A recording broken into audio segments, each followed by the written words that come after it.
Hello, my name is Corey Barlog, director of God of War, and if you have not played God of War, spoilers abound. Go away. Come back after you finish playing, and then I'll give you a little insight on how we made the game. So here we are getting ready for the stranger fight, the big opening for the new God of War. I love the sequence that brings us in. You know, this thing was trying to kill us. lesson from Kratos, this idea that, yes, I'm terrible at controlling my anger, but I need you to do as I say, not as I do. I haven't been sick in a long time. There's this moment in Tree of Life where Brad Pitt is teaching his kids how to throw a punch, which kind of is born, this moment is born of that idea of something. So Kratos getting down on Atreus' level, Atreus being fairly disinterested and getting engaged further and further as Kratos continues to try to antagonize him.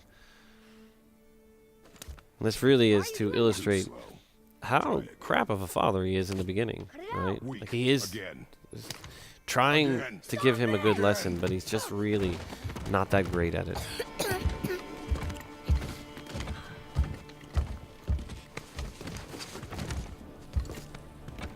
Your anger. And this was another sequence where the lighting did not come online until very late, and I was worried. I knew that the lighting group was going to make something amazing, but it's really scary as you get into release year, only a few months off, and we're still waiting in the queue for the lighting on this, which is such an important sequence. The stranger arrives. No use hiding anymore. This is a hard character to cast.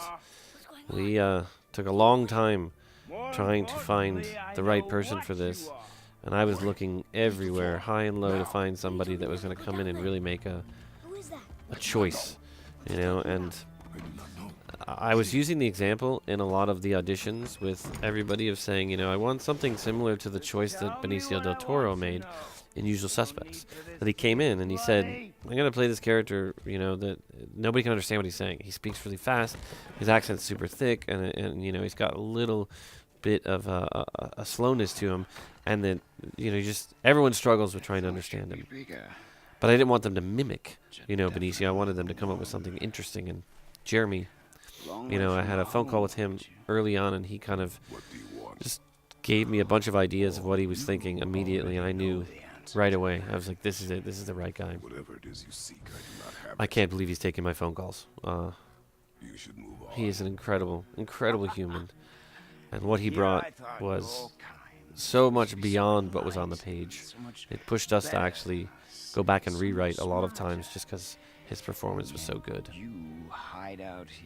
We have a lot of people asking for close-ups of his tattoos, which I thought was kind of interesting. A lot of people want to get his tattoos, and I was like, oh, that's cool. I was thinking about actually getting one of his tattoos as well. So what I love about this whole setup is it's the classic sort of mistaken identity.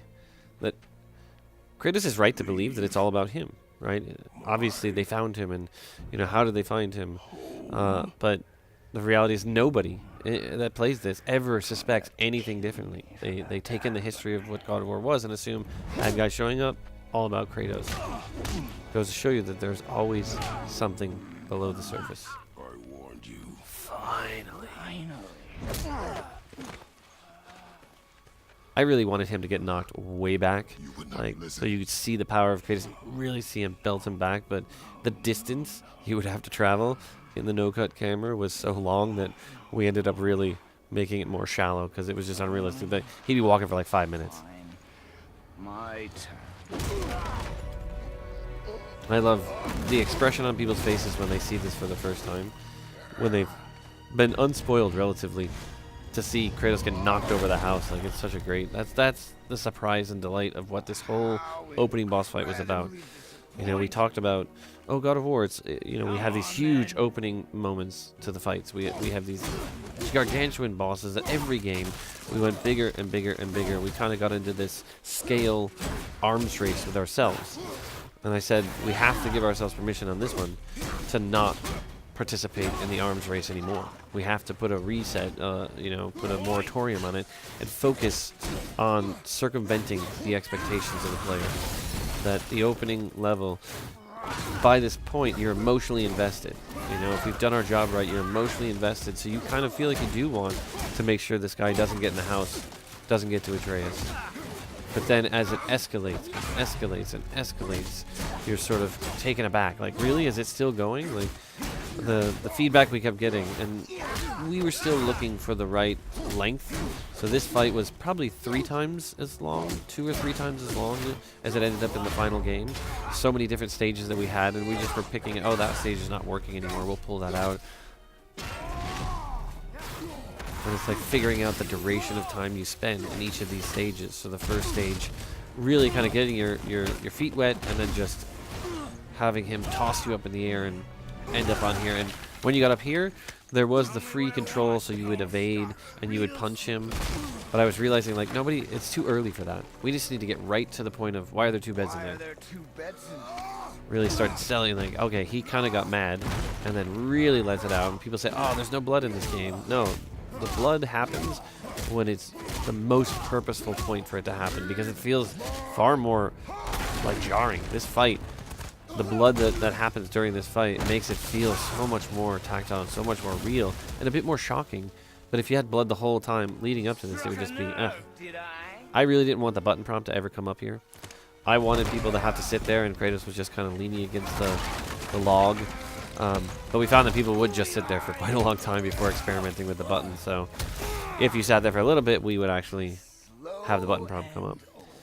And all of this stuff initially was meant to be playable. So this is, this is what game development is. Lots of sacrifices.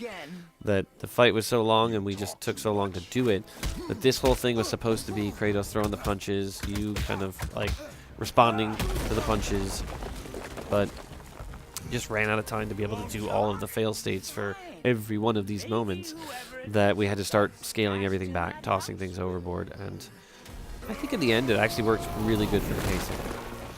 Because that first moment of rage sparked by the fact that his son was put into jeopardy, and that sort of sets the tone for the rest of the game, something we even call back to at the end of the game. Less fun. Wonder what's on that mural behind them. Interesting. Nobody yet has seen that, and I think that's pretty cool.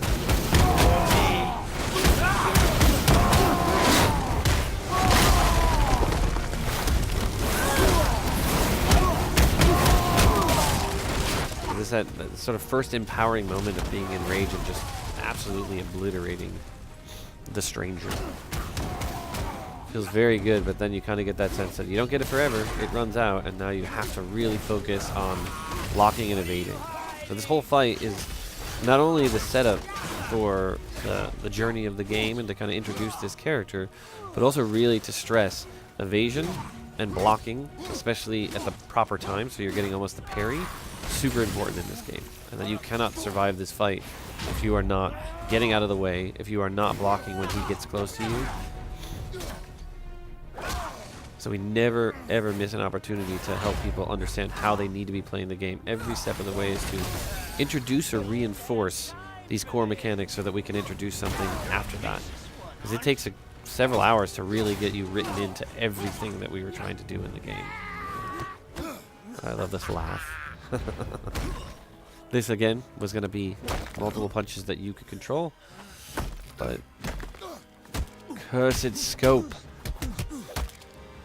And again, just these bits of blood all over them, really selling the violent nature of the fight. And not something you've seen up to this point, so you really it becomes more of a shock. I was surprised. I watched a bunch of streams of people playing the game, and I was surprised at how many people were like, oh, I don't think he's dead. Oh, that didn't do it. If he wasn't hurt by those other things, he's fine. And they would kind of circle around the thing. So I wasn't as clever as I thought I was at that point. But eventually they were like, oh, I guess he was dead. And they all kind of, I think, got that sense of he's so tired, right? It's like he hasn't had a fight like this in a long time. You get the sense that he's older and that he's kind of shaking off the cobwebs.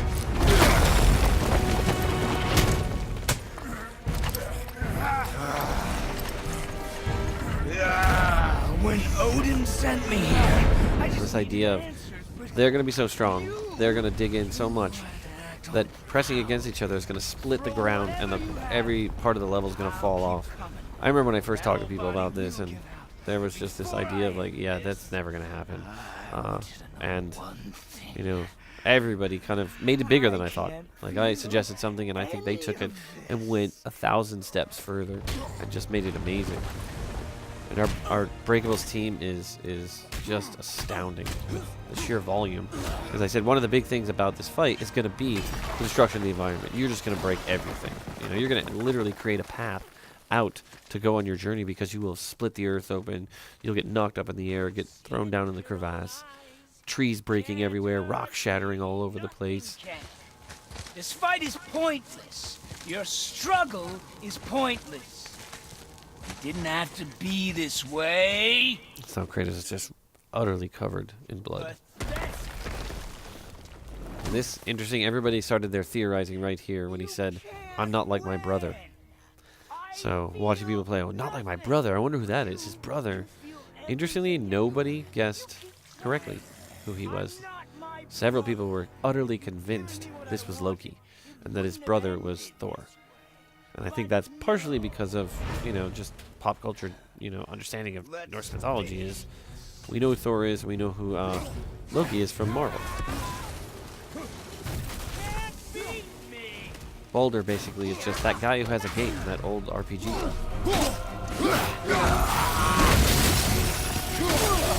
Playing this on the hardest difficulty is just punishing. It took me a long time. I'm not ashamed to say that I broke a controller doing it. I won't be going back and doing it again.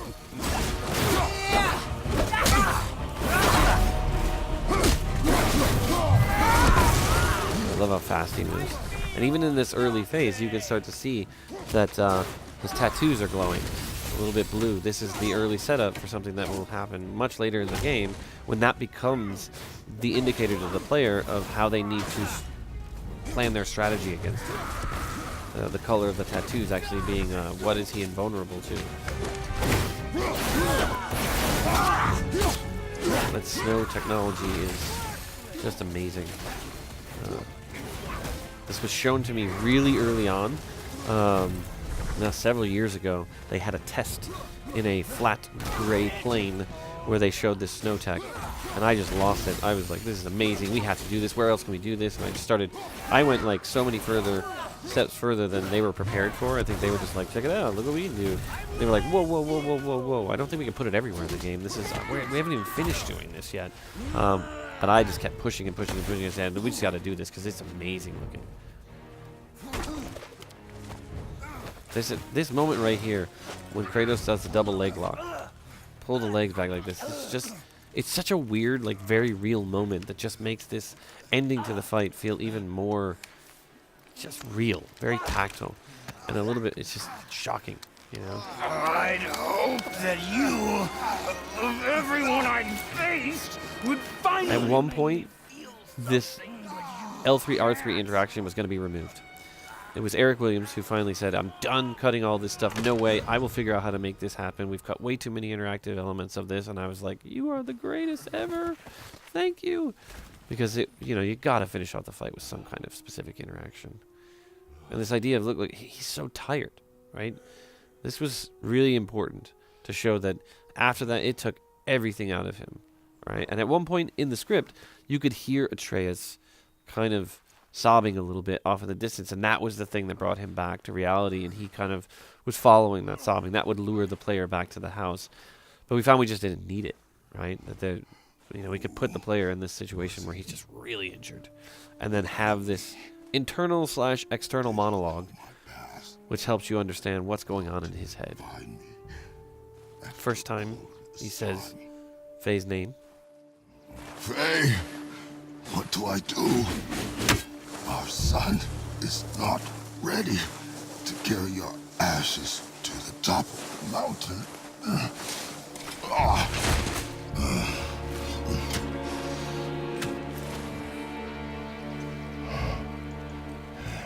A little health healing right there. It's a nice little subtle indicator that at certain times that he's able to will himself to heal. Which doesn't happen throughout the game. Only at the key moments we want to. I do not know how to do this without you. It's a great moment of vulnerability in which nobody else is around, but he's admitting how much he doesn't understand being a parent. But we cannot stay here.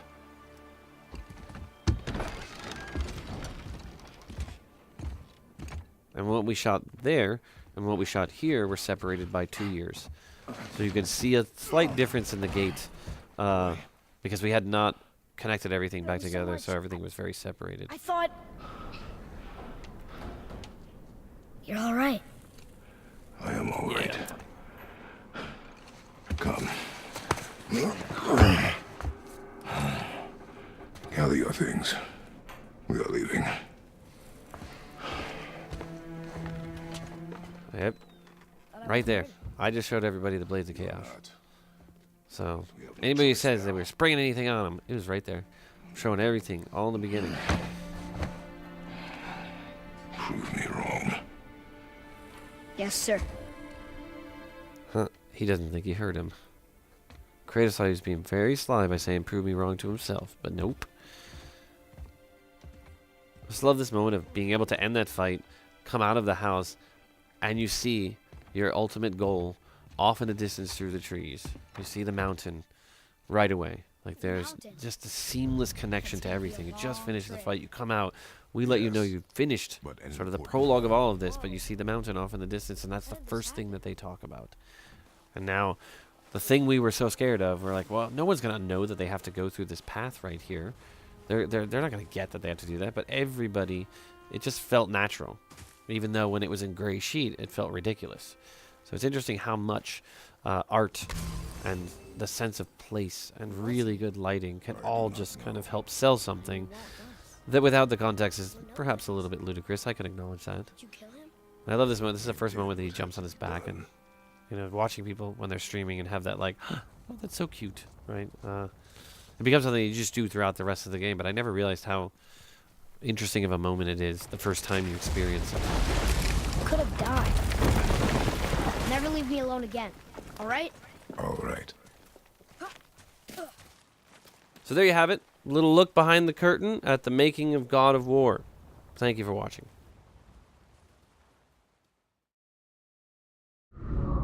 PlayStation